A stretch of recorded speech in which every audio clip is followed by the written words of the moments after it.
कारण नहीं जान पाया, मैं क्यों हंसा, इतना भी तुझे ज्ञान नहीं, मेरी सेवा में रहता है। ऐसा शिष्य है जो गुरु के मन की बात न जान पावे, गुरु के इशारे के, गुरु के मनोभाव को न जान पावे, वो शिष्य ही क्या। चलो सेवा छोड़ो, मैं क्यों हंसा इसकी खोज करके आओ।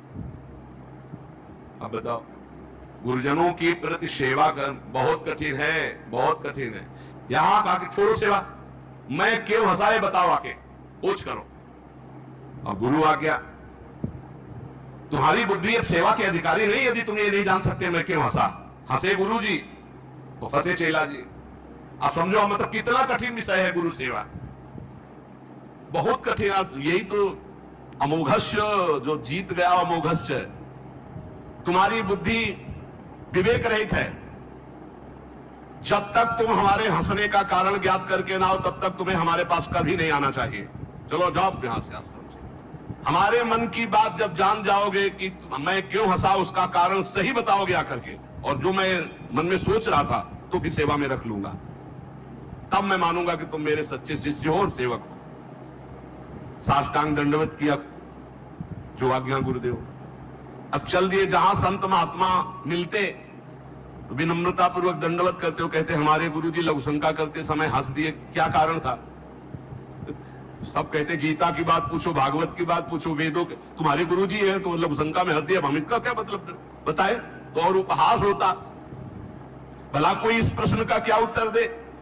कोई सुलझे हुए महात्मा थे, उन्होंने कहा रामायण गीता भागवत का प्रश्न हो तो अभी मैं उत्तर दे दूं, लेकिन आपके गुरुजी लघुशंका करते हुए क्यों हंसे, इसका हमको ज्ञान कैसे होगा, हम कैसे उत्तर दे आपको, ये तो गुरुजी से ही पूछो जाके। बोले नहीं, गुरुजी ने कहा जब तक इसका उत्तर न मिल जाए हमारे सामने मत आना, मुख मत दिखाना। अरे संत जन बहुत पहले, और हर उनकी आज्ञा में बहुत बड़ा रहस्य होता था।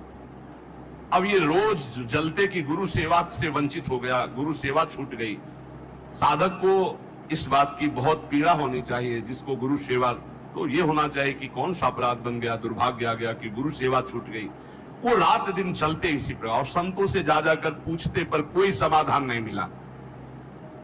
अब उन्होंने विचार किया गुरु जी के सामने जाना नहीं, सेवा है नहीं, तो अब शरीर को रख के क्या करें, शरीर को नष्ट कर देते हैं, शरीर का परित्याग कर देने की ठानी।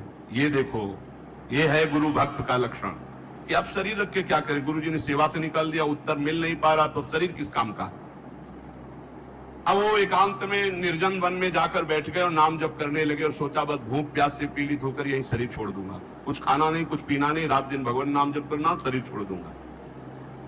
गुरु की आज्ञा पे थे, जिज्ञासा प्रबल थी, सेवा छूट गई थी, पीड़ा बहुत थी। अभी कुछ ही दिन हुए थे, न अन्न न जल, रात दिन नाम जप और शरीर छोड़ने का संकल्प। महामहिषी कबीरदास जी प्रकट हुए, ए भाई आंख खोलो। आंख खोला तो देखा कबीरदास जी, साष्टांग दंडवत किया।